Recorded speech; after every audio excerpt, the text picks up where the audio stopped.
వచ్చిన మీకు అందరికీ ప్రభు అయిన యేసుక్రీస్తు నామమున ప్రేమ వందనాలు. దేవుని పరిశుద్ధ గ్రంథము నుండి తిమోతికి వ్రాసిన మొదటి పత్రిక. పౌలు తిమోతికి వ్రాసిన మొదటి పత్రిక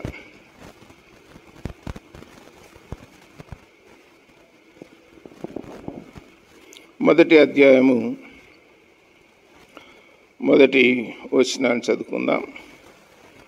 మన రక్షకుడైన దేవుని యొక్కయు మన నిరీక్షణైన క్రీస్తు యేసు యొక్కయు ఆజ్ఞ ప్రకారము క్రీస్తు యేసు యొక్క అపోస్తలుడైన పౌలు విశ్వాసమును బట్టి నా నిజమైన కుమారుడగు తిమోతికి శుభమని చెప్పి రాయినది. తండ్రి అయిన దేవుని నుండి మన ప్రభు అయిన యేసుక్రీస్తు నుండి కృపయు కనికరమును సమాధానము నీకు కలుగునుగాక. చదువుకున్న వాక్య భాగాన్ని దేవుడు దీవించినట్లు చిన్న మాట ప్రార్థన చేద్దాం. పరలోకపు తండ్రి, మహిమగల దేవ, యేసు ప్రభువా, సర్వోన్నతుడా, సర్వాధికారి, మీ పాదములకు స్తోత్రములు, స్తుతులు, నమస్కారములు, కృతజ్ఞతాస్తుతులు చెల్లిస్తున్నాం. ఇంతవరకు ఆరాధనలో తోడుగా ఉండి మీ నామాన్ని మహిమపరుచుకున్నందుకు మీకు స్తోత్రములు. పరిశుద్ధాత్మదేవుడా, మీకు స్తోత్రములు చెల్లిస్తున్నాం నాయన. కొద్ది నిమిషాలు సమయం ఉంటుండగా జీవము గల మీ మాటలు వినాలని ఆశిస్తున్నాము. వాక్యం ద్వారా మాతో మాట్లాడండి, మమ్మల్ని దర్శించండి, మా హృదయాలను సరిచేయండి. లోపముగా ఉన్న వాటిని దిద్దుకొని సరిచేసుకొని ముందుకు సాగుటకు దయచూపమని ప్రార్థన చేయుచున్నాం. మాకందరికీ వినే చెవి గ్రహించే మనసు దయచేయండి. నిద్రమత్తును ఆయాసను దూరపరచండి. మీ సన్నిధి తోడుగా ఉంచి మాతో మాట్లాడి మీరే సమస్త ఘనత, మహిమ, ప్రభావాలు పొందుదురని యేసుక్రీస్తు నామమున ప్రార్థన చేయుచున్నాము తండ్రి, ఆమేన్. తిమోతికి రాసిన మొదటి పత్రికలో మొదటి 2 వచనాలు చదువుకున్నాం. ఈ చివరి దినాలలో మనుషులు ఏం బోధ చేస్తున్నారంటే యేసుక్రీస్తు దేవుడు కాదు అని బోధలు చేస్తున్నారు. ఆయన కుమారుడు మాత్రమే అని చెప్పేవాళ్ళు ఉన్నారు. కాబట్టి ఆ యూట్యూబ్లను అయితేనేమి, ఇన్స్టాగ్రామ్లను అయితేనేమి, ఫేస్బుక్లను అయితేనేమి, ఎక్కడైనా సరే సోషల్ మీడియాలో అనేక మంది అబద్ధ బోధకులు బయలుదేరినారు. దానిలో వాళ్ళు కొన్ని లేఖనాలు చూపించి ఈ లేఖనాలను బట్టి యేసుక్రీస్తు దేవుని కుమారుడు మాత్రమే అని చెప్పి చెప్తా ఉన్నారు. బైబిల్ అంతా ఏం చెప్తుందంటే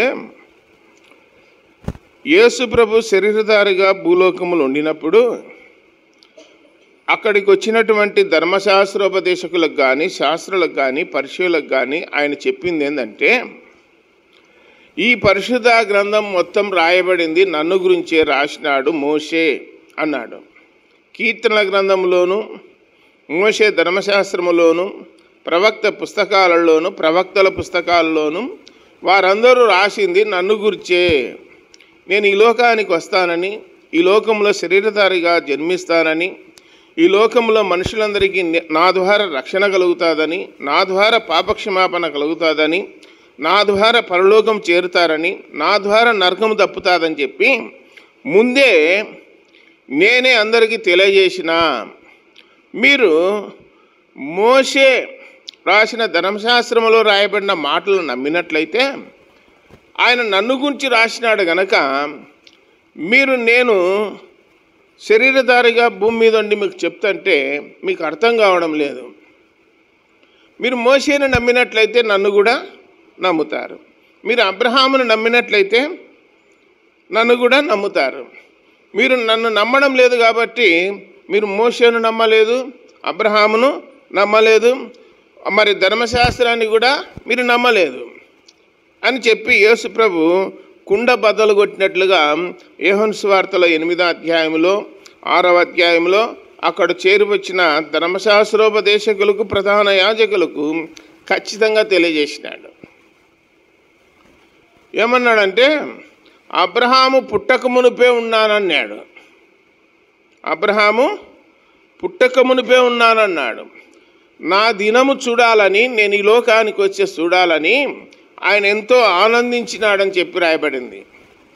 అబ్రహాము యేసు ప్రభు యొక్క జన్మదినాన్ని చూడాలని, ఈ లోకానికి వచ్చి చూడాలని సంతోషభరితుడై ఆనందంతో ఉన్నాడంట చెప్పి గ్రంథంలో రాయబడింది. కాబట్టి ఇప్పుడు తిమోతికి రాసిన మొదటి పత్రికలో మొదటి అధ్యాయంలో మన రక్షకుడైన దేవుని యొక్కయు అని రాయబడింది. మన రక్షకుడు ఎవరు? యేసు ప్రభు. ఇడేమంటున్నాడు? దేవుని యొక్కయు అన్నాడు. మన రక్షకుడైన దేవుని యొక్కయు.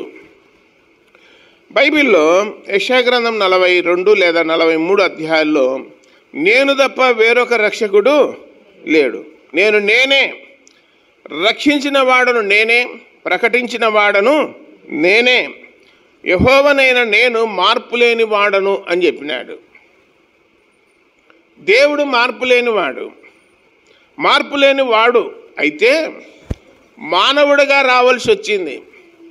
రక్తమాంసములలో పాలివాడుగా శరీరాన్ని ధరించుకొని మానవుడిగా లోకానికి రావాల్సి వచ్చింది గనక యేసుప్రభు అన్నాడు, నేను నా నామమున రాలేదు, నా తండ్రి నామమున వచ్చి ఉన్నాను, నా అంతటా నేను ఏమీ చేయలేదు, నా తండ్రిని ఏది అగుపరుస్తున్నాడో అదే మీకు తెలియజేయుచున్నాను, నా తండ్రి నాలోండి మాట్లాడుచున్నాడు కానీ నేను కాదు మాట్లాడువాడను అని చెప్పి యేసు ప్రభు స్పష్టంగా చెప్పినాడు. మరి ఈ మొదటి అధ్యాయము మొదటి వచనములో మన రక్షకుడైన దేవుని యొక్కయు అని రాయబడింది. మత్తయి సువార్త మొదటి అధ్యాయం 21వ వచనములో గబ్రియేలు అనేటువంటి దేవుని దూత ఇలాగ చెప్తున్నాడు, మరియతో చెప్తున్నాడు. ఏమని చెప్తున్నాడంటే, నీ గర్భవాసమున పుట్టబోవాడు పరిశుద్ధుడు, సర్వోన్నతుని దేవుని కుమారుడు అనబడును అని చెప్పి తెలియజేసినాక ఆయనకు యేసు అని పేరు పెట్టుదురు అని చెప్పి దేవదూతే చెప్పినాడు. ఏ పేరు పెట్టాలని? యేసు అనే పేరు. ఆ మొదటి అధ్యాయం 21వ వచనములో తన ప్రజలను వారి పాపముల నుండి ఆయనే రక్షించును గనక ఆయనకు యేసు అను పేరు పెట్టుదురు. యేసు అంటే రక్షకుడు అని, క్రీస్తు అంటే అభిషేక్తుడు అని లేదా మెస్సయ్య అని. దేవుని చేత అభిషేకించబడి భూలోకానికి పంపబడిన వాడు యేసుక్రీస్తు. యేసు అనేది భూ సంబంధమైన పదము, క్రీస్తు అనే పదము పరసంబంధమైన పదము. ఈ రెండిటి మిళితమే యేసుక్రీస్తు. యేసు ప్రభువు, క్రీస్తు యేసు అని చెప్పి పిలుస్తూ ఉంటారు. యేసు అంటే ఏమని అర్థము? రక్షకుడు అని. దేనికి రక్షకుడు? ఇదే పత్రికలో మొదటి అధ్యాయం 15వ వచనములో పాపులను రక్షించుటకు క్రీస్తు యేసు లోకమునకు వచ్చెనను వాక్యము నమ్మదగినది, పూర్ణ అంగీకారమునకు యోగ్యమునై ఉన్నది అని రాయబడింది. ఎవరిని రక్షించడానికి వచ్చినాడు? పాపులను రక్షించుటకు అని రాయబడింది. యోహాను సువార్త 4వ అధ్యాయం 41వ వచనములో సమరయులు అంటున్నారు యేసు ప్రభువును చూసి, ఏమంటున్నారంటే, నీవు నిజముగా లోకరక్షకుడు అని తెలుసుకొని సాక్ష్యం ఇస్తున్నామన్నారు. యేసు ప్రభువుని ఏమని పిలిచినారు సమరయులు? లోకరక్షకుడని. లోకానికి రక్షకుడు ఎవరంటే యేసుక్రీస్తు. పాపులకు రక్షకుడు ఎవరంటే యేసుక్రీస్తు అని గ్రంథంలో రాయబడింది. కాబట్టి మన రక్షకుడైన దేవుని యొక్కయు అని రాయబడింది. ఈ వచనాలు చూపిస్తా చూడండి. 2వ అధ్యాయము 3వ వచనంలో ఇది మంచిదియు మన రక్షకుడగు దేవుని దృష్టికి అనుకూలమై ఉన్నది అని రాయబడింది. 2వ అధ్యాయం 3వ వచనంలో ఇది మంచిదియు మన రక్షకుడగు దేవుని దృష్టికి అని రాయబడింది. మన రక్షకుడు ఎవరు? యేసుక్రీస్తు. యేసుక్రీస్తుని గురించి పౌలు ఏం చెప్తున్నాడు? తిమోతికి రాస్తూ దేవుడు అని చెప్తున్నాడు. తెలుగులో ఇంత క్లారిటీగా స్పష్టముగా తేటగా రాయబడి ఉంటే యేసుప్రభు దేవుడు కాదు అని చెప్తున్నారంటే వాళ్ళ అబద్ధ బోధకులు అని గుర్తుపెట్టుకోండి. తండ్రిని కుమారుని ఒప్పుకొని వాడే క్రీస్తు విరోధి అని రాయబడింది 1 యోహాను పత్రిక 2వ అధ్యాయంలో. తండ్రిని కుమారుణ్ణి ఒప్పుకొని వాడే క్రీస్తు విరోధి. క్రీస్తు వేరు తండ్రి వేరు అని తప్పుడు బోధలు చేస్తే ఆ అబద్ధ బోధకులు అని చెప్పి గ్రంథంలో రాయబడింది. కాబట్టి 2వ అధ్యాయం 1వ వచనములో మనము సంపూర్ణ భక్తియు మాన్యతయు కలిగి నెమ్మదిగాను సుఖముగాను బ్రతుకు నిమిత్తము అన్నాడు. ఇది అండర్లైన్ చేసుకొని భూలోకములో మానవులముగా జీవిస్తున్న మనము నెమ్మదిగా సుఖముగా బ్రతకాలంటే ఏమి చేయాలి? ఇది ప్రశ్న వేసుకొని ఏం చేస్తున్నారంటే, నెమ్మదిగా ఉండాలా సుఖంగా ఉండాలంటే ఉద్యోగం అన్న ఉండాలా, ఆస్తి అన్న ఉండాలా, డబ్బన్న ఉండాలా, బంగారం అన్న ఉండాలా, పొలమన్న ఉండాలా, ఇవన్నీ ఉంటే చాలా నెమ్మదిగా ఉంటామంటున్నారు. ఇవన్నీ ఉంటే ఎట్లుంటారు? నెమ్మదిగా ఉంటారంట. తెలంగాణ రాష్ట్రంలో చాలా ప్రాంతాలలో వీళ్ళు వాళ్ళు అని ఏ భేదము లేకుండా తల్లిదండ్రులు సంపాదించిన ఆస్తిపాస్తులు, బంగారము, డబ్బు అన్నీ తీసుకొని తల్లిదండ్రులను నడి రోడ్డు మీద వదిలిపెట్టినారు. అలాంటి వారు స్టేషన్లో పోయి తమ గోడు చెప్పుకొని, అయ్యా మా పరిస్థితి ఇది అని చెప్పి న్యాయం చేయండి అని చెప్పి పోతా ఉన్నారు. కుమారులే నమ్మించి మోసం చేసి రిజిస్ట్రేషన్ చేయించుకొని అంత స్వాధీనం చేసుకొని లాస్ట్లో ఏం చేసినారు? నడి రోడ్డు మీద వదిలిపెట్టినారు. మరి నడి రోడ్డు మీద వదిలిపెట్టినప్పుడు వాళ్ళకు నెమ్మది కానీ ఇక్కడ రాయబడినట్టు ఏమంటాడంటే సంపూర్ణమైన భక్తియు మాన్యత కలిగి నెమ్మదిగాను సుఖముగాను బ్రతుకుతున్నారు. వృద్ధాపములో నెమ్మది వచ్చిందా? తర్వాత సుఖం వచ్చిందా? వాళ్ళకు స్టేషన్లో పోయి చెప్పుకుంటున్నారు. వీళ్ళు వాళ్ళనిలే అన్ని కులాలలో అదే చెప్తున్నారు. ఏం చేస్తున్నారు? దోపిడి. బైబిల్లో సామెతలలో అంటాడు, తల్లిదండ్రుల యొక్క ఆస్తిని దోచుకొని ఇది దైవార్పితమని చెప్పువాడు శాపగ్రస్తుడు అని రాయబడింది. మీ తల్లిని తండ్రిని ఏం చేయాలి? సన్మానింపు అన్నాడు. వాళ్ళను ముదిమి వచ్చేంత వరకు వాళ్ళను కాపాడుకోవాల్సిన బాధ్యత దేవుంది, అలాగే పిల్లలది అని చెప్పి గ్రంథంలో రాయబడి ఉన్నది. కాబట్టి మనము సుఖముగా నెమ్మదిగా బ్రతకాలంటే మన ఇండ్లు, మన బంగారము, మన పొలము, మన డబ్బు ఇవన్నీ మనం లేవి మనకు సుఖాన్ని ఇవ్వవు, నెమ్మది ఇవ్వవు. అవి ఉన్నాయంటే ప్రాణభయం. అవి మన పేరు మీద ఉన్నాయనుకోండి, కుమారుడు కానీ కోడలు కానీ కూతురు కానీ ఇంకా మనవళ్ళు కానీ ఎవరైనా ఏం చేస్తారు? ఆస్తిపాస్తులు ఒక వ్యక్తి పేరు మీద ఉంటే వాళ్ళ బాగా చూసుకుంటారా? పూలల్లో పెట్టి ఏం చేస్తారు తెలిసిన? వీడు ఎప్పుడు చచ్చాడు, ఎప్పుడు కాజేయాలా, వీడు ఎప్పుడు చచ్చాడు అని చెప్పి డ్రింక్స్లలో విషం కలిపి, అన్నములో విషం కలిపి, పాలల్లో విషం కలిపి చంపేటువంటి దినాలు దుర్దినాలు ఇవి. దేనికోసము? ఇంకా చావకుండా ఉన్నారే, ఇంకా బతికి ఉన్నారే అంటున్నారా లేదా? లోకంలో మస్తుగా అంటున్నారు. కాబట్టి ఈడ వాక్యములు ఏమంటాడంటే సంపూర్ణమైన భక్తి మాన్యత కలిగి నెమ్మదిగా సుఖముగా బ్రతకాలంటే మీరు చేయాల్సింది ఏంటంటే, మనము నెమ్మదిగా సుఖంగా ఉండాలంటే అన్నిటికంటే ముఖ్యముగా మనుషులందరి కొరకు అన్నాడు. అన్నిటికంటే ముఖ్యముగా మనుషులందరి కొరకు ఏం చేయాలా? ప్రార్థన చేయాలి. నీ కుటుంబం కొరికేనా, నీ బంధువుల కొరికేనా ప్రార్థన చేయాల్సింది? మనుషులందరి కొరకు అని రాయబడింది. మనుషులందరూ అంటే కులం లేదు, జాతి లేదు, మతం లేదు, భాష లేదు, ఏది లేదు. ఎవరైనా సరే ప్రపంచంలో ఉన్న ప్రతి మనిషిని కొరకు యేసు ప్రభువునందు విశ్వాసం ఇచ్చిన వారు ఏం చేయాలి? ప్రార్థన చేయాలి అంటూ ఒక లిస్ట్ ఇస్తాడు. ఏమంటాడంటే రాజుల కొరకు, అధికారుల కొరకు విజ్ఞాపనలు, ప్రార్థనలు, యాచనలు, కృతజ్ఞతాస్తుతులు చెల్లించాలన్నాడు. రాజుల కొరకు, అధికారుల కొరకు ఏం చేయాలా? ప్రార్థన. మనుషులందరి కొరకు ఏం చేయాలా? ప్రార్థన. ఏమని చేయాలి ప్రార్థన? మనుషులందరూ ఏం చేయాలా? దేవుని నమ్ముకోవాలా, పాపక్షమాపణ పొందాలా, యేసు ప్రభు దేవుడని నమ్మి తీర్మానం చేసుకోవాలి, ఆయన ఎందు విశ్వాసం ఉంచాలా. యేసు ప్రభు అంటాడు, ఏ మానవుడు నశించి నరకానికి వెళ్ళడం ఆయనకు ఇష్టం లేదు. అడుక్కుండేవాడు కానీ, బీదవాడు కానీ, పేదవాడు కానీ, ఇండ్లు ఉన్నోడు కానీ, ఇండ్లు లేనివాడు కానీ, ఉద్యోగం కానీ, సద్యోగం కానీ, ఏమి లేనివాడు, కూలివాడైనా సరే, ఎవడైనా సరే లోకములో మరణించి నరకానికి పోవడం దేవునికి ఎంత మాత్రము ఇష్టం లేదు.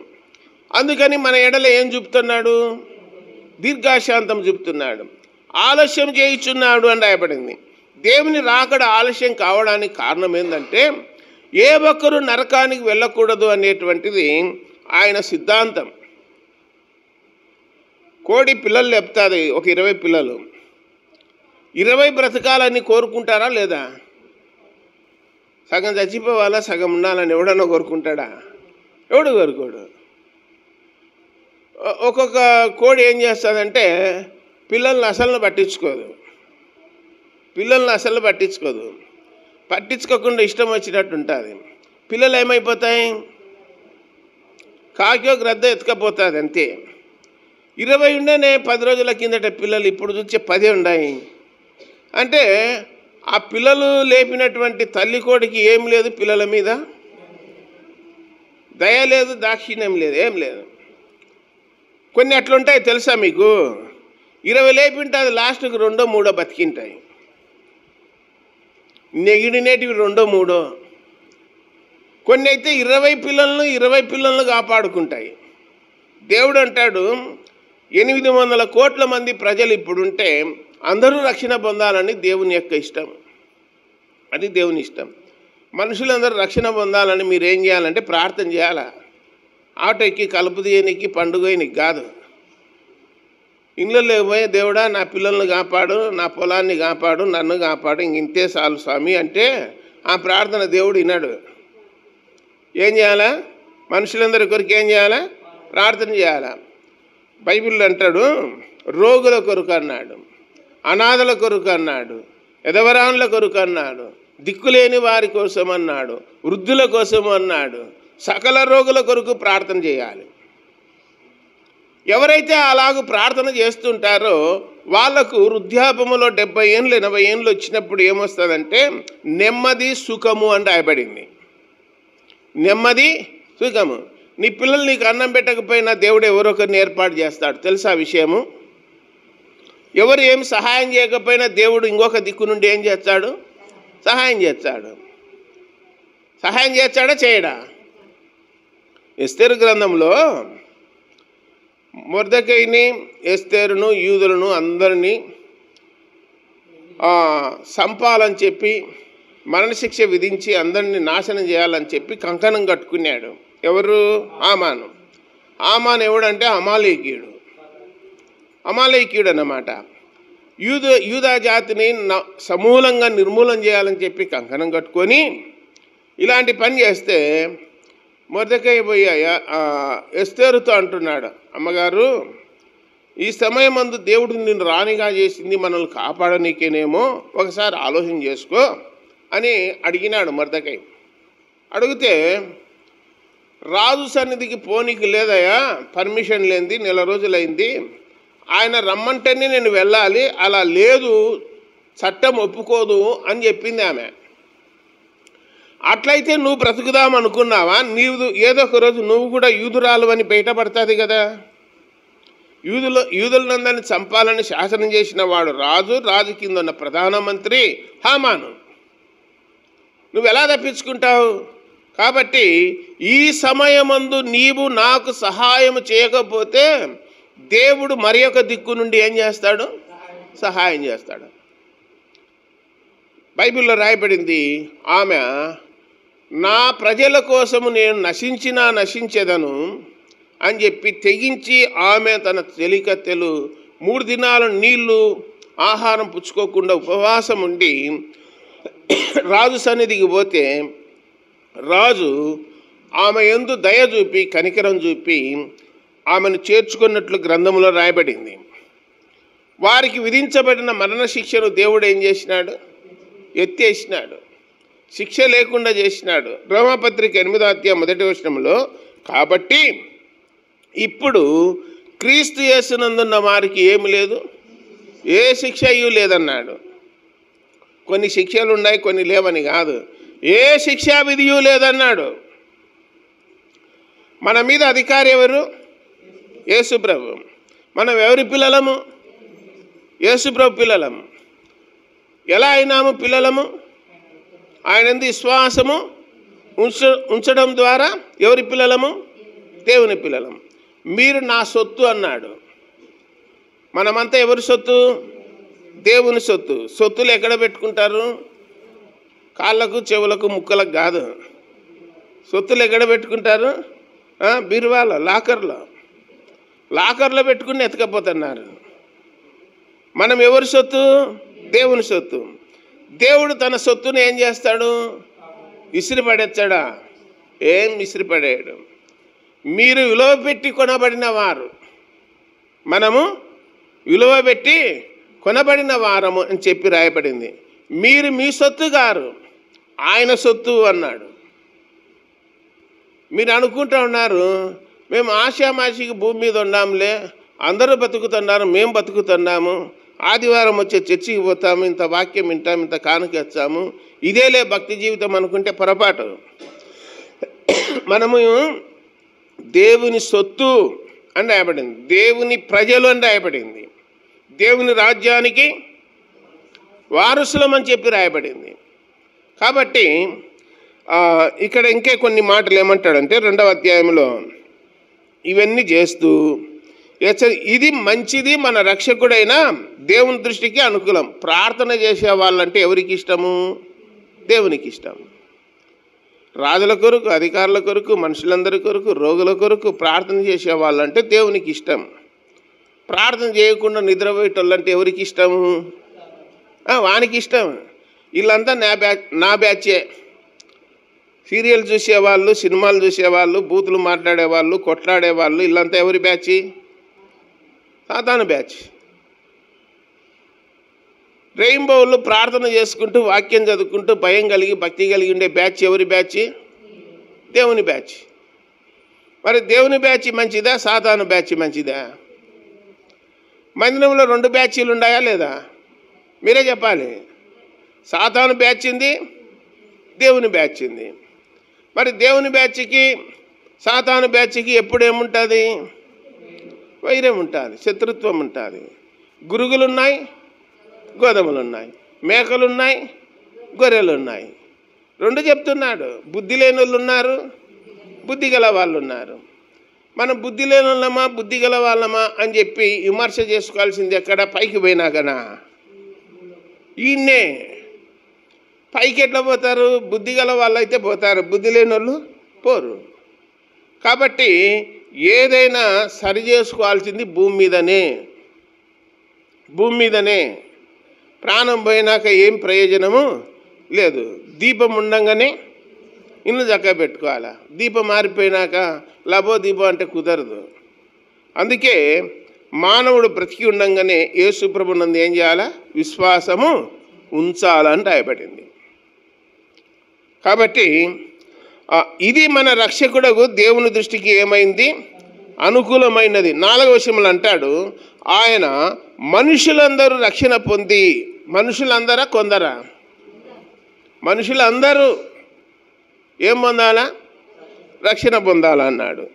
సత్యంను గురించిన అనుభవ జ్ఞానం గలవారి ఉండవలనని ఇచ్చయించుచున్నాడు అని రాయబడింది. కాబట్టి మనుషులందరూ రక్షణ పొందాలని ఆలోచన చేస్తున్నాడు. ఏందన్నా ఇంకా రాలేదు యేసుప్రభు, మేము రెడీగా ఉన్నాం పోనీకి అంటూ ఉంటారు. కొందరు లోకం విడిచిపోయినారు, వాళ్ళ గురించి కాదు, బ్రతికి ఉన్న వాళ్ళ గురించే వాక్యము. ప్రభువునందు మృతినందు మృతులు ధన్యులు ఇప్పటి నుండి అన్నాడు. మంచి పోరాటము పోరాడి తిని అన్నాడు. ఈ పత్రికలో పౌలు ఏమన్నాడంటే, మంచి పోరాటము పోరాడి తిని అన్నాడు. 2వ పత్రిక, తిమోతికి రాసిన 2వ పత్రిక 4వ అధ్యాయము 6వ వచనంలో, నేను ఇప్పుడే ప్రాణార్పణగా పోయబడుచున్నాను. నేను వెడలిపోవు కాలం సమీపమై ఉన్నది. మంచి పోరాటము పోరాడు తిని, నా పరుగు కడముట్టించి తిని, విశ్వాసము కాపాడుకుంటుని అని చెప్పి పౌలు తన చివరి దినాలలో ఈ లోకం విడిచిపోయే దినాలు ఆసన్నమైనప్పుడు తిమోతికి పత్రిక వ్రాస్తూ ఇవి చెప్తున్నాడు. మంచి పోరాటము పోరాడి తిని. ఈ వాక్యాలు ఎక్కడ రాసుకుంటారు? నవంబర్ 2వ తారీఖు సమాధుల పండగ చేస్తారు. వాడు 24 గంటలు సారాయి తాగుతూనే ఉంటాడు. 24 గంటలు ఇంట్లో భార్యను కొడతానే ఉంటాడు. వాడు 24 గంటలు రోడ్లంబడి అల్లరి చేస్తుంటాడు కేకలేసి. వాడు చనిపోయింటే సమాధి చేసి ఆ బండ మీద రాసినారు. ఏమని అంటే, మంచి పోరాటము పోరాడు తిని, నెల రోజులు తాగి తాగి పోరాడి చనిపోయినాను అని చెప్పి దాని మీద రాసినారు. తాగినది ఎవడన్నా రాచన్నాడా? ఎవడు రాయడంలే. 24 గంటలు కొట్లాడింటుంది ఆమె. కొట్లాడి సోసపోయింగా చచ్చిపోయింది. పోరాడింది కొట్లాటలు అని చెప్పి ఆడ బోర్డు రాసినారు. వీళ్ళంతా ప్రభువునందు మృతినందు మృతులు ధన్యులు. ఇంకా అప్పుడు వాళ్ళంటారు పెద్ద చర్చి పాస్టర్లు, ప్రభువా ఈ ఆత్మను నీ సన్నిధిలో చేర్చుకో, మేము రికమెండ్ చేస్తున్నాము అంటున్నారు సమాధి కాడ. ఒకరోజు ఆమె చనిపోయి 2 రోజులు అయింది. 2 రోజులు అయినాక భూస్థాపన చేస్తా అంటే, ఈమె యొక్క ఆత్మను నీ సన్నిధికి చేర్చుకో, ఇతడు నీ కుమారుడు, ఈ ఆత్మను చేర్చుకో అని వీళ్ళు చెప్తారు. బైబిల్లో అట్లా ఉందా అట్లా? మరి ఎందుకు అట్లనే పోతున్నారు? సత్యం తెలియక కాదు, సత్యాన్ని బహిర్గతం చేయనీకి ధైర్యం చాలక, సత్యాన్ని బయలుపరచనీకి ధైర్యం చాలక అట్లా కప్పుకొని బతుకుతున్నారు. ప్రసంగి గ్రంథం 12వ అధ్యాయం 3వ వచనములో, మన్నైనది మునపటి వలె మన్నైపోతుంది, ఆత్మ దాన్ని దయచేసిన దేవుని యొద్దకు చేరును. క్షణములో పోతుందా ఆత్మ? 2 రోజులు ఆగిపోతుందా? క్షణములు అని రాయబడింది. సెకండ్కు 1000 కిలోమీటర్ల స్పీడ్తో వెళ్ళిపోతుందంట. ఏంటి? ఆత్మ. భూమి మీద ఏది పోదు, విమానం కూడా పోదు అంత స్పీడ్తో. సెకండ్లలో వెళ్ళిపోతుంది ఆత్మ. మనసు అనేది ప్రపంచమల్లా తిరిగి వచ్చేదంట. మన మనసు ఈడ కూర్చొని ఉంటాము. అమెరికాలో మా వాడు ఏం చేస్తున్నాడు, ఇప్పుడు అన్నం తింటున్నాడా నిద్రపోతున్నాడా అని ఆలోచన. ఈడ కూర్చొని ఉంటారు. పొలంలో ఆ వరిమడికి మడవేసి వచ్చిన అది పారుతుందా లేకపోతే ఎవడన్నా తెంపుకొని పోయినాడా అని ఈడ ఆలోచన చేస్తారు. మందిరంలో కూర్చొని ఎప్పుడో లేనిపోయిన చెత్త ఆలోచనలలో వచ్చేది. వాక్యం చెప్పేటప్పుడు వచ్చంటాయి ఇవన్నీ. వాక్యం అయిపోయినాక ఏమి రావు. వాక్యం అయిపోయినా. వాక్యం వినేటప్పుడు ఇవన్నీ వచ్చంటాయి. ఇశ్రాయేల్ ప్రజలకు మోషే వాక్యం చెప్తుంటే ఇవన్నీ మతికొచ్చున్నాయంట, జ్ఞాపకం వచ్చన్నాయంట. ఏమేమి వచ్చన్నాయి? ద్రాక్షలు లేవు, అంజూరాలు లేవు, ద్రాక్షలు లేవు, దానిమ్మలు లేవు, మాంసం లేదు, ఏమి లేదు. ఎడారిలో ఏమి ఇట్లయిపోతే మా జీవితాలు ఇట్లయిపోయా అని చెప్పి అలిగేటోళ్ళు, గొనిగేటోళ్ళు, సనిగేటోళ్ళు రకరకాల ప్రజలు ఉన్నారని చెప్పి గ్రంథంలో చూస్తూ ఉన్నాం. కాబట్టి ఈ మొదటి పత్రికలోను 2వ పత్రికలోను నేను చెప్పాల్సిన విషయాలు ఏంటంటే, యేసు ప్రభువుని గురించి మన రక్షకుడైన దేవుడు అన్నాడు. ఈ 2వ అధ్యాయము 3వ వచనములో మన రక్షకుడగు దేవుని దృష్టికి అన్నాడు. అలాగే 3వ అధ్యాయం 16వ వచనములో 3:16లో నిరాపేక్షముగా దైవభక్తిని గురించిన మర్మం గొప్పదై ఉన్నది. ఆయన సశరీరుడుగా ప్రత్యక్షుడాయను, ఆత్మ విషయమున నీతిపరుడని తీర్పునందెను, దేవదూతలకు కనబడెను, రక్షకుడని జనములలో ప్రకటింపబడెను. యేసు ప్రభు రక్షకుడు అని ఎక్కడ ప్రకటింపబడుతున్నాడు? జనాలలో ప్రకటింపబడుతున్నాడు. పాపులను రక్షించుటకు క్రీస్తు యేసు లోకమునకు వచ్చానని చెప్పి వీధి సువార్తలో, బహిరంగ సువార్తలో చెప్తా ఉన్నాం. యేసు ప్రభు వచ్చింది దేనికి? రక్షించనీకా, శిక్షించనీకా? రక్షించనీకి వచ్చినాడు. రక్షకుడు, ప్రాణాపాయము నుండి రక్షించేవాడు, మరణం నుంచి తప్పించేవాడు, నరకము నుండి తప్పించేవాడు, మనల్ని కాపాడేవాడు ఎవరు? యేసు ప్రభువే. నేనే మార్గము, నేనే సత్యము, నేనే జీవము. నేనే మార్గము, సత్యము, జీవము అన్నాడు. జీవం ఎవరు? యేసు ప్రభువే. దానికి మంచి ఎగ్జాంపుల్స్ ఉన్నాయా బైబిల్లో? చనిపోయిన వాళ్ళను బ్రతకమని చెప్పినాడా, ఇంకా చనిపోరని చెప్పినాడా? ఏమన్నాడు? బేతనియాలో లాజర్ని ఏమన్నాడు? లాజరు బయటికి రా అన్నాడు. ఒకఆయన అంటాడు లాజరు బయటికి రా అంటాను. హాజరు ఏసయ్య అని వచ్చానంట. హాజరు ఏసయ్య అని వచ్చినాడంట. ఆయన అంటాడు చనిపోయి డెడ్ బాడీ అట్లా పెట్టుకొని ఏడ్చుకుంటూ ఉంటే ఆయన నవ్విస్తా చెప్తా ఉన్నాడు. ఏం పేరమ్మా నీ పేరు? నా పేరు రూతమ్మ. ఓహో రూతమ్మనా? పేరు రూతమ్మే కానీ బతుకంతా రూత బతికే కదే అంటున్నాడు. నీ పేరు ఏం పేరు? సమాధానమ్మ. అబ్బాబ్బా ఏం సమాధానమమ్మా, నీ జీవిత కాలంలో సమాధానమే లేదు, అంత అసమాధానమే ఇంట్లో అంటున్నాడు. అందరు నవ్వుతా ఉన్నారు. బైబిల్ ఏం చెప్తుంది? ఏడ్చేవారితో ఏడవండి. మీరు సంతోషించే వారి ఇంటికి పోవాలా, ప్రలాపించే వారి ఇంటికి పోవాలా? ప్రలాపించే వారి ఇంటికి వెళ్ళండి అన్నాడు. అట్లా కాదు. ఇప్పుడు ఎక్కడ సంతోషం ఉంటుందో అక్కడికి, ఎక్కడ ఫంక్షన్ ఉంటుందో, ఎక్కడ విందు ఉంటుందో, ఎక్కడ భోజనం ఉంటుందో, చిందు ఉంటుందో, విందు ఉంటుందో అక్కడికి పోతున్నారు తప్ప వేరే సాడికి పోవడంలే. ఈ మధ్యన ఒక 4 రోజుల కిందట ఒక పెండ్లి అయింది. మన ఊర్లోనే, వేరే ఊర్లో కాదు. బ్యాండ్ మాలాలు, నెర్రమని, ఊరేగింపు అంతా మొత్తం A to Z. యేసు పరిశుద్ధుడు మందిరానికి పోతాం, తీర్మానం చేసుకున్నాము, దేవుణ్ణి నమ్ముకున్నాం. మొత్తం లోకమంతా 90% అన్నీ చేసేసినారు. నన్ను రమ్మన్నారు, నువ్వు చేస్తున్న ప్రార్థన మాకు. స్వామి మేము అట్లాంటి దాంట్లోకి రాము, మేము చేయము, మాకు అవసరము లేదు. ఉంటే నువ్వు దేవుళ్ళు ఉండు, లేకపోతే లోకములు ఉండు. ఏం నిన్నేం బలవంతం చేసినారా? దేవుడు బలవంతం చేస్తాడా? ఎవరైనా బలవంతంగా దేవుని నమ్ముకోరని చెప్తాడా? దేవుని భయం ఎవరినైతే పట్టుకుంటుందో వాళ్ళు నమ్ముకుంటారు. పొరపాటున లోకం ఇడిస్తే నరకానికి పోతాను, అక్కడ యుగాలు కాలుతాననే భయం ఎవరికైతే పట్టుకుంటుందో వాళ్ళు నమ్ముకుంటారు. భయంలో ఉన్న వాళ్ళకి ఏమనుంది? ఒకేమంటా ఉంది, ఎందుకన్నా బాధపడుతున్నావు అనింది.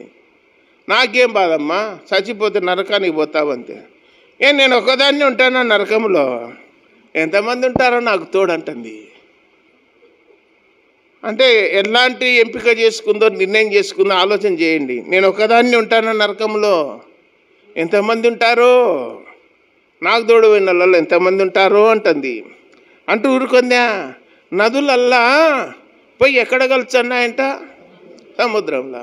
మనుషులందరూ పోయి నరకంలో కలుస్తారంట.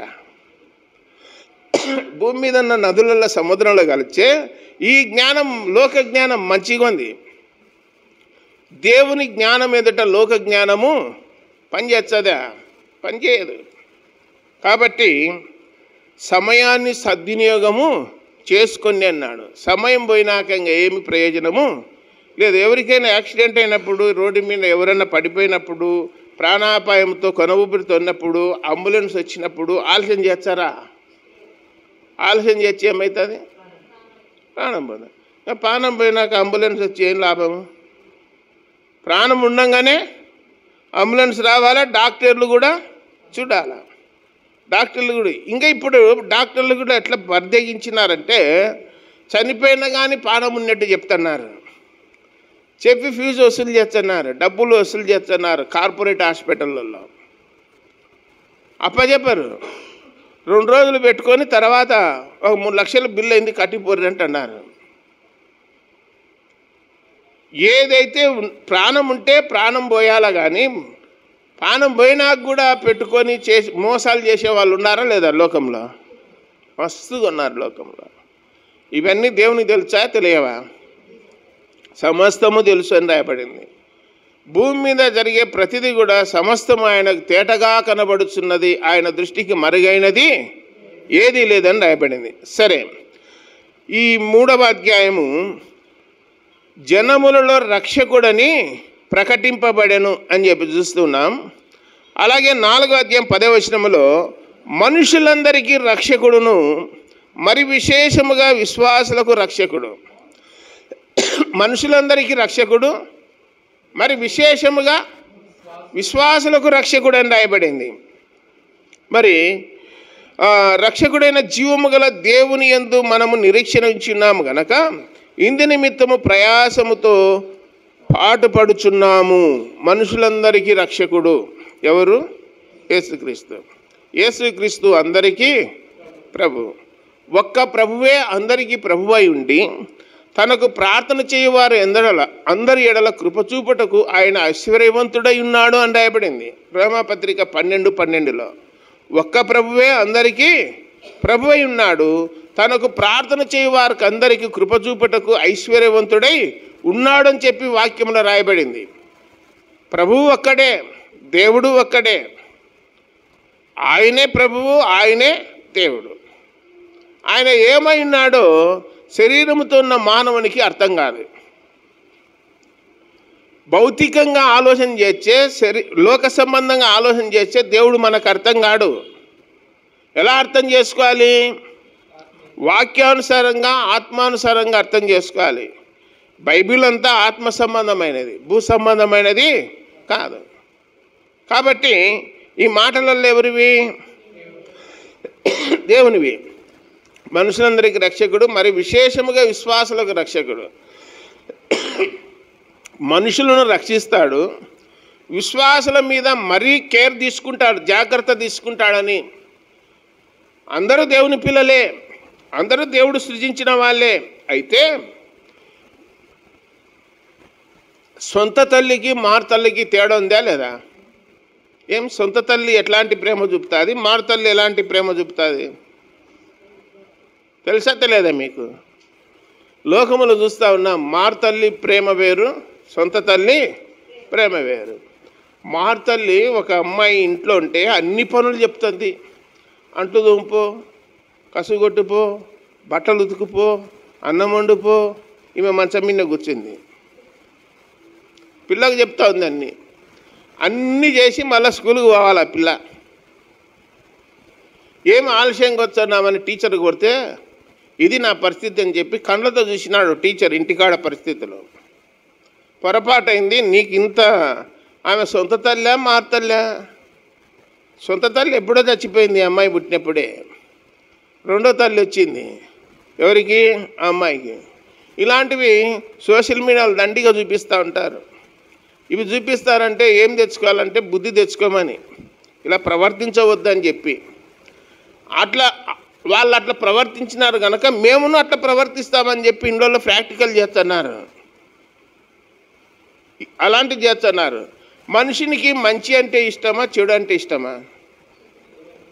చెడు అంటేనే ఇష్టం. మంచి చెడులను తెలిపేటువంటి ఫలం తిన్నారా లేదా? ఇదే ఆలోచనే. జీన్స్ ఎక్కడ పోతాయి? అవి ఆదామ వాళ్ళ ద్వారా వచ్చినట్టు కదా. మంచి చెడులను ఫలం ఇచ్చే చెట్టు ఫలాలు తిన్నారా లేదా? తినేందుకు మానవుని యొక్క ఆకర్షణ అంతా కూడా చెడు మీదనే ఉంటుంది. రోడ్డంబడి పోతానే ఉంటాము, ఫ్లెక్సీ బ్యానర్లకు వెళ్ళి చూస్తానే ఉంటారు. ఎలాంటి బొమ్మలు ఉంటాయి? రోడ్ల మీద సినిమా వాల్ పోస్టర్లలో ఎలాంటి బొమ్మలు ఉంటాయి? ఇప్పుడు బరితెగించినారు, సగం డ్రెస్సులే, హీరోయిన్లకు సగం డ్రెస్సులే ఎచ్చండి. ఇది వాల్ పోస్టర్లు చూసి తృప్తి చెందే వాళ్ళు ఉన్నారు భూమి మీద, సినిమా చూడకపోయినా. అంటే కన్నులు ఎట్లున్నాయి? పాపము మానలేని కన్నులు, చెడు చూపు, చూపులే చెడ్డ చూపులు అని రాయబడింది. సౌలు అనే రాజు దావీదు మీద ఎలాంటి చూపు చూపినాడు? కనుక్కున్నాడు చూడు, విసపు చూపు. దేవుని చిత్తమైతే వచ్చే ఆదివారము ఒక అర్ధగంటలో వాక్యం చెప్పి ఒక 20 నిమిషాలు మీకు క్విజ్ పెట్టాలని ఆలోచన చేస్తున్నా. క్విజ్ పెడితే ఎవరెవరికి ఎంత టాలెంట్ ఉంది, ఏం కథ, బైబిల్ నాలెడ్జి జ్ఞానము బయటికి వచ్చాది. అంత నాలెడ్జి జ్ఞానం అంతా లోపలనే కప్పి పెట్టుకున్నారు. అప్పుడప్పుడు దాన్ని బయటికి తీర్చే షైనింగ్ అవుతారు మీరు, మీకు మెరుగు పెట్టాలన్నమాట. 15 నిమిషాలు 20 నిమిషాలు మీకు ఏం పెట్టాలా? క్విజ్ పెట్టాలా. ఆన్సర్ చెప్పిన వాళ్ళకు వెంటనే గిఫ్ట్ ఇవ్వాలా, అందరు చూసేటట్లుగా. ఆన్సర్ చెప్పిన వాళ్ళకి ఏమి ఇవ్వాలా? బహుమతి ఇవ్వాలా. ఉత్త ఆన్సర్ చెప్పి కూర్చోబెట్టేది కాదు. వెంటనే ఇవ్వాల. కొందరు అలా చేస్తూ ఉన్నారు, కొన్ని చర్చీలలో కొందరు అలా చేస్తూ ఉన్నారు. ఎందుకు అలా చేస్తున్నారు? దీని బహుమతి కోసమైనా ఏం చేస్తారు? బైబిల్ను చదువుతారు. కొందరు 5,000, లాస్ట్ బహుమతి 5,000, రెండో బహుమతి 15,000, మొదటి బహుమతి 20,000 అని పెట్టినారు. బైబిల్లో 4 సువార్తలలో పరీక్ష, దాంట్లో ఎవరైతే మార్కులు తెచ్చుకుంటారో వాళ్ళకు మాత్రమే గిఫ్ట్లని ఇచ్చారు. దానికోసం చాలామంది ప్రయాసపడుతుంటారు. పోరాడతారా లేదా? అప్పుడు దేనికోసము? బహుమతి కోసమైనా బైబిల్ చదువుతారు. 4 సువార్తలే, బైబిల్ అంతా కాదులేండి. కాబట్టి చదివిన వాళ్ళకైతే సులువుగా ఉంటుంది, చదవని వాళ్ళకి ఎట్లుంటుంది? కష్టంగా ఉంటుంది. ఏమమ్మా పరీక్ష ఎట్లా రాసినావు? బాగా రాసిన అంటారు కొందరు. ఏమో సార్ టఫ్ వచ్చింది పేపరు అంటారు. టఫ్ వచ్చిందంటే అర్థమేమి? కష్టంగా ఉంది ఎగ్జామ్ అని. అంటే కష్టంగా ఉందంటే నువ్వు చదవలేదని. చదివిన వాళ్ళకు సులువుగా ఉంటుంది, చదవని వాళ్ళకు కష్టంగా ఉంటుంది. పని చేసేవానికి పని అలకాగా ఉంటుంది, ఏ పని చేయనోనికి పని చేస్తానంటే బరువుగా ఉంటుంది. తెలుసా తెలియదా? ఈ టెక్నిక్లు తెలుసా తెలియదా మీకు? రోజు పని చేసేవానికి ఏం పెద్దగా అనిపించదు, వారానికి ఒక రోజు వచ్చేటానికి ఎట్లుంటుంది? ఏమన్నా ఇంత పని పెడితే నాకు మీరు ఎట్లా చేస్తున్నారో కానీ నాకైతే చాలా ఆయాసం అవుతుంది అంటుంటారు. రోజు చేసేవానికి ఏమీ ఉండదు. కాబట్టి గ్రంథములో మనం చూస్తూ ఉన్నాము, 2వ పత్రిక లేదు 6వ అధ్యాయము 15వ వచనం, 6:15. శ్రీమంతుడును అద్వితీయుడునగు సర్వాధిపతి యుక్తకాలములయందు ఆ ప్రత్యక్షతను కనపరచును.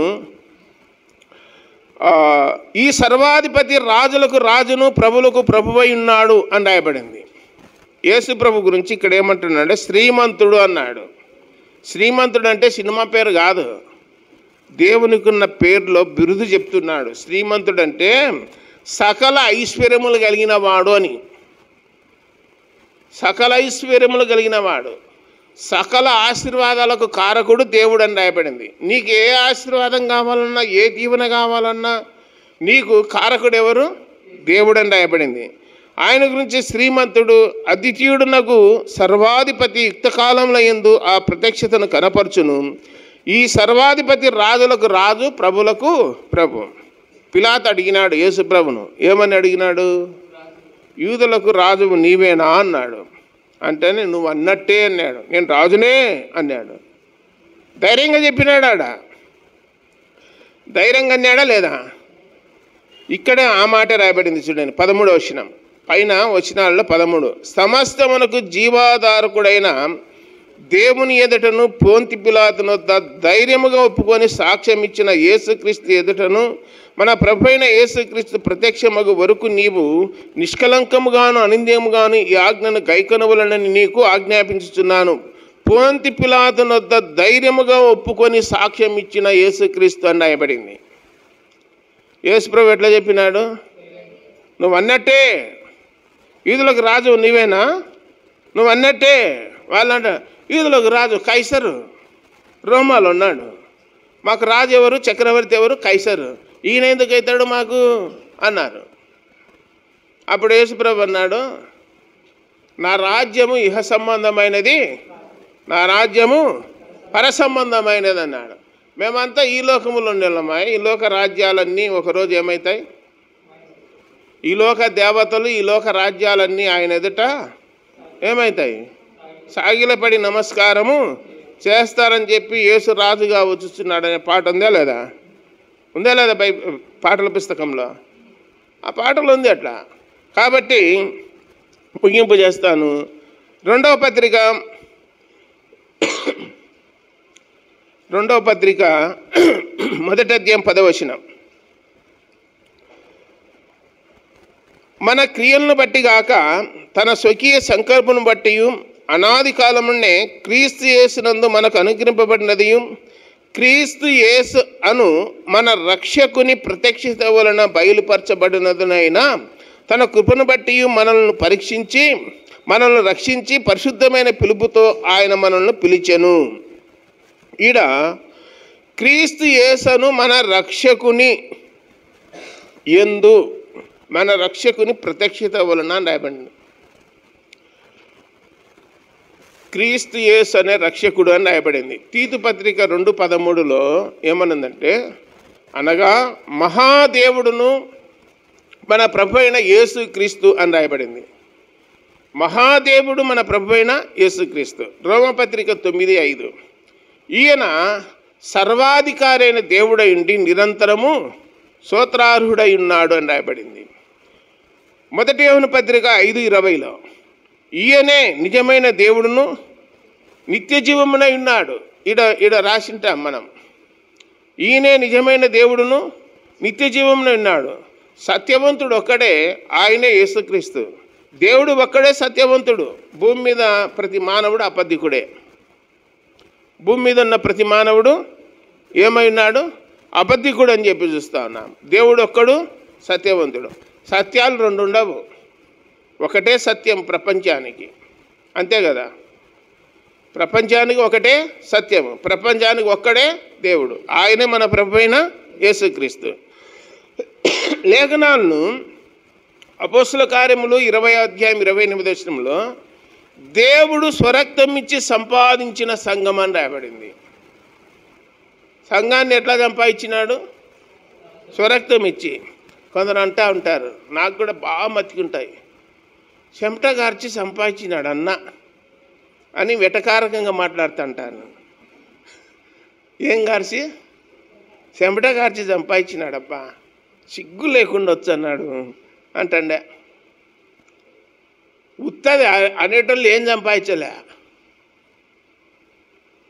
అనేటోళ్ళు ఏం సంపాదించలేదు. కానీ సంపాదించిన వాళ్ళని అంటున్నారు, చెమట కార్చి సంపాదించినాడు అన్న అంటారు, అక్క సంపాదించింది అంటారు అని ఇట్లాంటి మాటలు అంటూ ఉంటారు. దేవుడు ఎట్లా సంపాదించినాడు? స్వరక్తం ఇచ్చి సంపాదించిన జీవము గల దేవుని సంఘము. ఆయన సంపాదించుకున్నాడు. ఆయన ప్రజలుగా, ఆయన సొత్తుగా, ఆయన స్వాస్థ్యముగా, ఆయన రాజ్యానికి వారసులుగా యుగయుగాలు మనం ఆయనతో జీవించడానికి మనల్ని సంపాదించుకున్నాడు. లోకములో ఉన్న మనలను వెదికి రక్షించి మనల్ని సంపాదించుకున్నాడు. ఇప్పుడు మనల్ని పరలోకంలో చేర్చడానికి సిద్ధంగా ఉన్నాడు. పరలోకంలో నెమ్మది ఉంటుంది, సుఖం ఉంటుంది, శాంతి ఉంటుంది. భూలోకములో ఉందా? మా ఇంట్లో నెమ్మది ఉందన్నా బతికినంత కాలం అనే వాళ్ళు ఒకరన్నా చేయి ఎత్తి చెప్పరు. మాకు ఏ శ్రమలు లేవు, ఏ దుఃఖం లేదు, ఏ బాధ లేదు, ఏ నిందలు లేవు, అవమానాలు లేవు, మేము నెమ్మదిగా ఉన్నాము, సుఖముగా ఉన్నాము, దేవుడు మమ్మల్ని అట్లా పెట్టినాడంటే ఒకడు కూడా చెప్పలేడు. అంత ఫెయిల్యూరే. మొత్తం భూలోకంలో ప్రతి మానవుడు ఫెయిల్యూరే. ఏదో ఒకటి ఉంటుంది, ఏదో ఒక సమస్య ఉంటుంది ప్రతి కుటుంబంలో. సమస్య లేని కుటుంబమే లేదు, నెమ్మది లేని మానవుడు లేడు. నెమ్మది ఉందంటే, సంతోషం ఉందంటే అది ఎక్కడుందంటే యేసు ప్రభు దగ్గర, ఆయన సన్నిధిలో ఉంది. ఈడ మనమంతా ఎందుకు వచ్చినామంటే కనీసము 2 గంటల సేపు అన్న సంతోషంగా ఉందాం, దేవుని సన్నిధిలో కాలం గడుపుదామని వచ్చిన. మళ్ళా మామూలుగా ఇంటికి పోతానే, చిన్నక శేనికాడికి పోయి రాపో అన్న, గడ్డి మబ్బు కోసుకురాపో అన్న, శేనికి నీళ్ళు పెట్టి రాపో. ఇట్లాంటి మాటలు ఇంటికి పోతే ఇంకా నెమ్మదిగా ఆదివారం ప్రశాంతంగా ఉందాం, సెలవు ఇచ్చినారని చెప్పి పండుకొని నిద్రపోతారా? ఏమి లేదు. ఇదే గిల్లి, ఇదే ఆలోచన. ఎప్పుడు ఊరుకాల పొలంలోకి, ఎప్పుడు మందు చల్లుకొచ్చుకోవాలి, ఎప్పుడు మందు కొట్టి రావాలి, ఎప్పుడు కలుపు తీసుకోవాలా. వాని చేను చూచి ఇంతెత్తుంది, నా చేను చూచి ఇంతెత్తుంది, వాళ్ళ ఫైర్ ఇట్లుంది, వాడు 50 పండించా, నేను 40 పండించిన. ఇట్లాంటి ఆలోచనలు తప్ప బైబిల్ చదువుకుందాం, దేవుని గురించి తెలుసుకుందాం, దేవుని జ్ఞానం పొందుకుందాం, దేవుడు మనకు తోడై ఉంటే అన్నీ తోడుగా ఉన్నట్టే కదా. దేవుడు ఉంటే అన్నీ ఉన్నట్టే కదా. దేవుడు లేకపోతే అన్నీ పోయినట్టే. కాబట్టి అన్నీ ఉండాలంటే ఎవరు ఉండాలో మనకు? చెప్పిన చాలాసార్లు చెప్తాంట. ఒక ముసలైన రాజునే భుజాల మీద ఎక్కించుకొని పోయినాడు. నాకు ఏ వద్దు, బంగారం వద్దు, పొలం వద్దు, డబ్బు వద్దు, నువ్వు ఉంటే బంగారం వచ్చేది, పొలం వచ్చేది, పొలం ఇంట్లో వచ్చేది, అన్నీ వచ్చాయి. యేసుప్రభు ఉంటే అన్నీ ఉంటాయి, యేసుప్రభు లేకపోతే ఏముండవు. అంతే సంగతి. మీకల్లా యేసుప్రభు ఉండాలన్నా వద్దా? మీలో కానీ మీ ఇంట్లో కానీ ఉంటే అన్నీ ఉన్నట్టే. దేవుడి తలంపులన్నిటినీ మనందరి కొరకు దీవించును గాక. ప్రార్థన చేసుకుందాం. పరలోకపు తండ్రి, మహిమగల దేవ, యేసు ప్రభువా, మీ పాదాలకు వేలాది స్తోత్రాలు నాయన.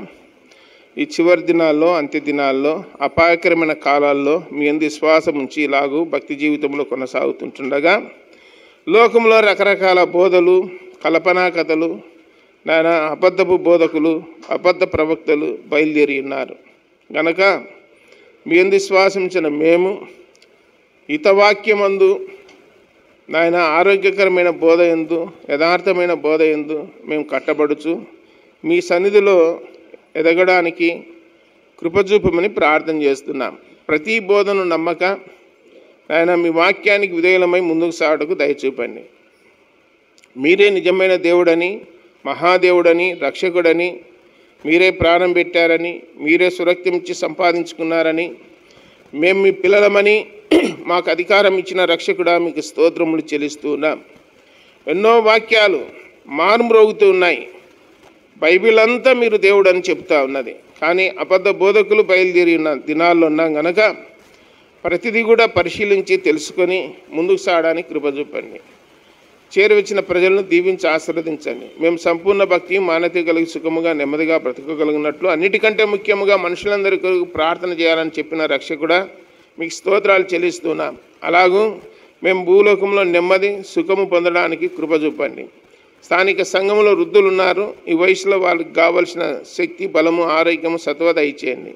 దేవాస్తోత్రములు ప్రతి కుటుంబానికి మేలు, క్షేమం దయచేయండి. మీ సన్నిధి తోడుగా ఉంచండి. సాతాను చీకటి శక్తులను దూరపరచండి. అందరికీ అన్ని విధాలుగా సహాయం చేసి మీరే మహిమ పొందుదురని, మమ్మల్ని అందరినీ కాపాడుదురని ప్రియరక్షకుడైన యేసుక్రీస్తు వారి జీవము గల సర్వశక్తి గల నామమున స్తోత్రములు చెల్లించి బతిమాలి దీనులమై వేడుకొనుస్తున్నాము తండ్రి. ఆమేన్. అందరికీ వందనాలమ్మా, వందనాలు.